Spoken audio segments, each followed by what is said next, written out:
Say hi, Kyle. Hi.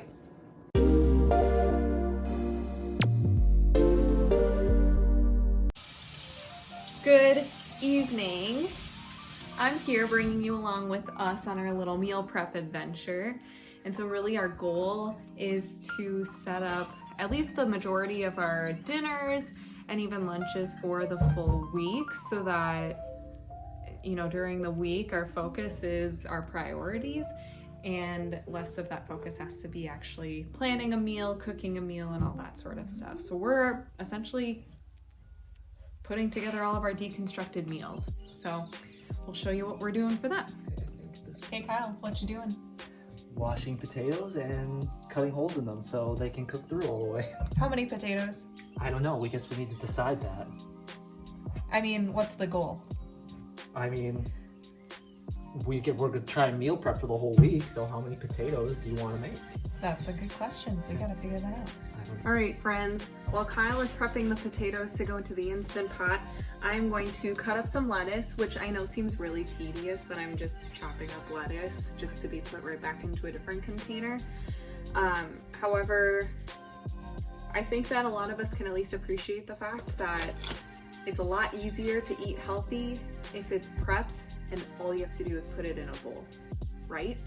So that's what I'm gonna do. I'm gonna chop this up, so much so we do this, that we even have onion chopped. Look at that, white onion. So should we want to saute it in something, or should we want to just throw it on top of something? It's already done, ready to go. So that's what I'll be doing.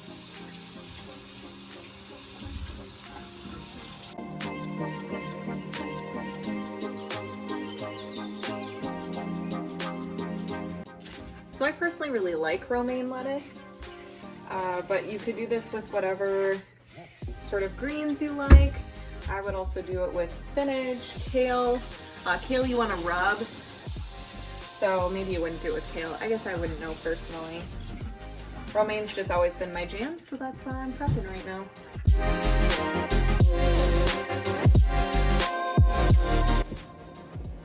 There you go, prepped romaine. And of course there's still some left, so should we run out of this midweek and the stuff is still good, we've got some more to work through. But just having things prepped and ready to go makes simple, clean eating that much easier to do and more attainable. One of my favorite things to prep ahead of time is a hummus dressing. So I'm gonna do that next. We're gonna do some spicy hummus dressing, but you can literally do this however you want. First of all, the Kirkland brand hummus, I like getting these smaller packs, and eventually I'd like to get to a place where I can make my own hummus because I don't love using all this packaging. But we live in Green Bay, it's really tough to get fresh produce here that lasts more than a couple days. Not that this is necessarily a produce product, but nonetheless, the packaging drives me nuts, but it is what we have to deal with at this time. That said, the nice thing about these little guys is that, you know, if you're anything like me, I often forget about certain things as they get pushed farther and farther to the back of the fridge. So this way you're only making a little bit at a time. I still have a ton of it left of the hummus packets, so we can either use it with vegetables or other things, or one of these makes a dressing that fits in here perfectly.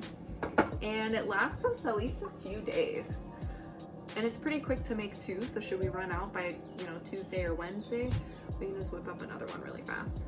But I like to prep these ahead of time, and I like the hummus.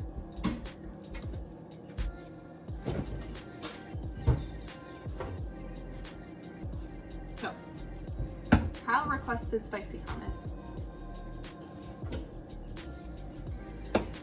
And I need a spoon.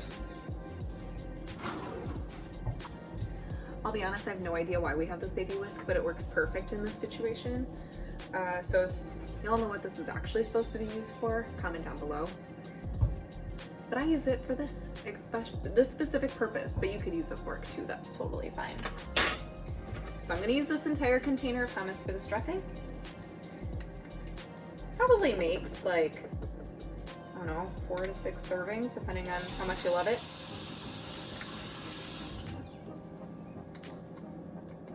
Kyle's still working on those potatoes. That's what you hear in the background.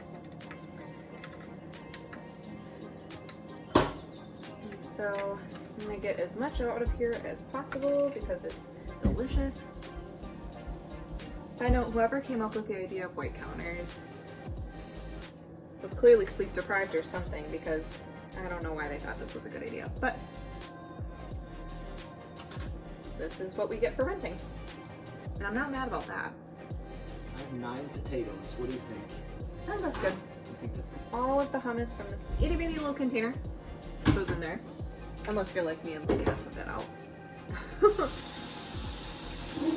Is that weird, eating hummus by the spoonful? Because for some reason the Kirkland brand hummus is just really good. I don't know what it is. But then I do use a little bit of lemon juice. I don't know, probably like 2 to 3 teaspoons, like a tablespoon or something. You could actually squeeze a lemon in it if you're like that cool, but we don't really use lemon a ton in our cooking, so we just have the lemon juice. And then you add in a bunch of sriracha. I don't know, pretty much to taste. And really you could use whatever hot sauce you want. I just really like sriracha. I'm gonna mix that in pretty well. Obviously this is still quite thick, so I'm just gonna water it down with like actual water. And then I'll just kind of give it a taste, add more sriracha as needed, because you can't have too much sriracha unless you're only adding a little bit of hummus to all of the sriracha. But yeah, I'm gonna get it to what I like taste-wise and consistency-wise. If you wanted a thicker sauce, obviously add less water. If you want more of a dressing, add more to water it down nicely. And then you've got a nice hummus dressing. And shoot, you guys, Kyle doesn't even like hummus that much, but he likes this dressing, so. But you just have to get enough hot sauce in it to hide the hummus taste, I guess. I still think it tastes like hummus. So yeah, it's got a good consistency, but it definitely needs more sriracha.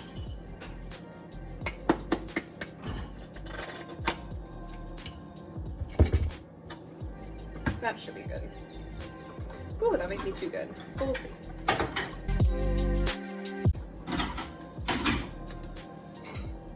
That's pretty good.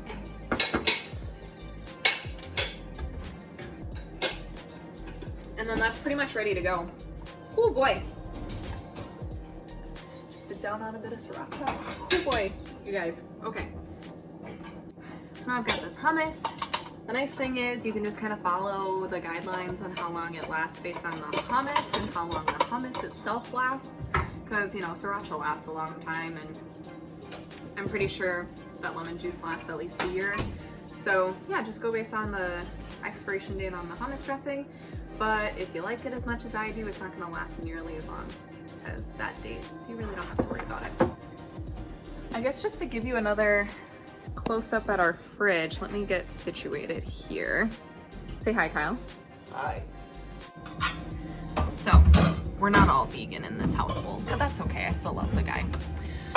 Just a couple other things that we keep on hand. Obviously, coconut milk or some sort of non-dairy beverage is great. We have a lot of coconut milk because we both really like it. Gotta have some sort of creamer because duh. Here is all that hummus. We have a lot of it, but Costco gives it to you in bulk because it's Costco. We keep some guac on hand should we not be able to use avocados because we live in Green Bay and that's a real problem that we have here. We got a bunch of salsa because you guys, salsa on any of these dishes is amazing. So that's always like automatically prepped and ready to go.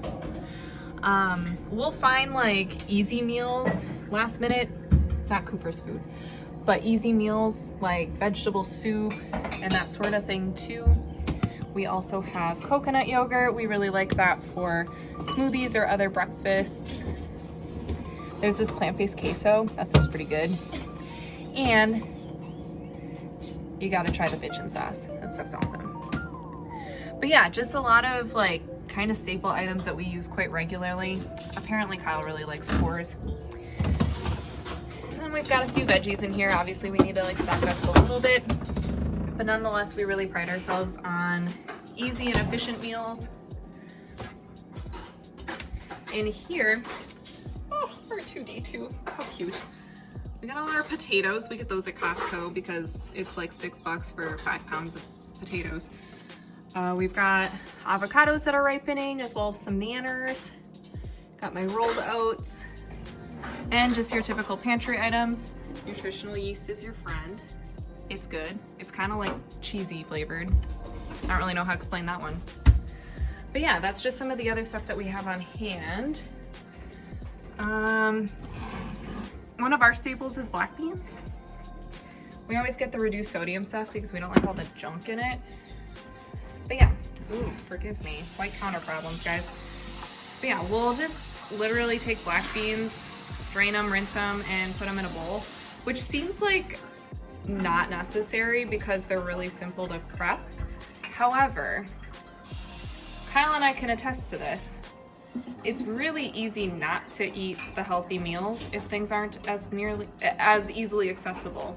And doing something as simple as draining stuff and putting it in a container makes things way more accessible, way simpler to prep, way simpler to put together, and it makes healthy eating that much more achievable. So would highly recommend doing those little things that maybe don't make sense in the moment, but you'll appreciate it later. Hey Kyle, how do you cook baked potatoes in the Instant Pot? Tell us a bit about that. Well, Hi Cooper. Oh, hi Cooper. This is Cooper. He's our little trash panda. Cooper, say hi. Hi. He eats some bougie food, but he's pretty dang cute, even though he's a secret trash panda. So, Kyle, tell us about these baked potatoes. How do we do them? Well, you gotta wash them off, of course. They're potatoes. Yeah, but how do you do them in the Instant Pot? Well, I put them in here for 17 minutes, but once you wash them off, you poke them with a bunch of holes so they cook all the way through, and then you cover most of the potatoes with water. Otherwise, the Instant Pot will burn them if you just put potatoes in here without any water. Yeah, that's a thing, guys. Don't do it. You learn from the experience. But what do you set it at on the Instant Pot? Well, pressure cook. Yep. And then high pressure. Make sure it's high pressure, y'all. You gotta make the pressure level high. High. We totally made the mistake of cooking it on low once because that's like the preset setting.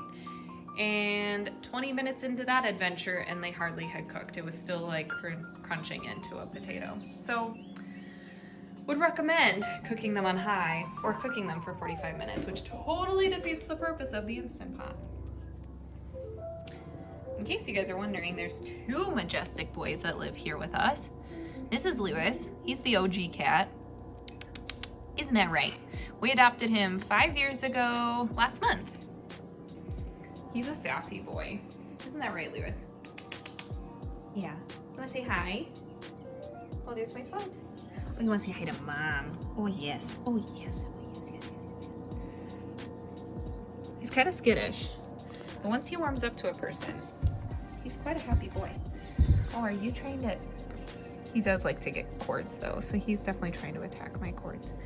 Yes, yes, yes, yes, yes, yes. How can you deny that? Cool, so there you have it, guys. Our meal prep for the week is actually pretty low key. Kyle and I both do our own breakfast. He does Special K cereal, so if you ever hear us joking about him being called Special K, you know why. I do smoothies in the morning, and then I'll bring some of these meal prepped options with for lunch, or I've thought about doing overnight oats for lunch. But nonetheless, we just make it a point to set ourselves up for success each week. He has his cereal prepped and ready to go. We have lunch and dinner prepped and ready to go. And midweek, we'll probably do an additional prep just because we can get through the stuff relatively quickly between eating it for lunch and for dinner. Or we might do a slightly more sophisticated meal, like something in the crock pot, whether it be a vegan chili or... There you have it. Pretty simple stuff. We just make sure that every healthy option we want to have over the course of the week is as accessible as possible, because that's going to set us up for the most success. If you have your pantry set up and your fridge set up in a way that makes processed sugary foods more attainable and more accessible, that's more likely what you're gonna go for to eat at the end of a long work day. I mean, shoot, I work 10-hour days. Kaale works in a very labor intensive sales position. So when we get home at the end of the day, we need something quick, we need something easy, and this guarantees that that quick and easy thing is as healthy as possible for us. So that's our goal with our meal prep each week, and I hope that gave you guys some tips. So enjoy the rest of your day, and you'll hear from me again very soon. Bye. Oh, you're such a ham. See, my name's Cooper, and I have all the fanciest food in the world, but I still prefer to eat my brother's.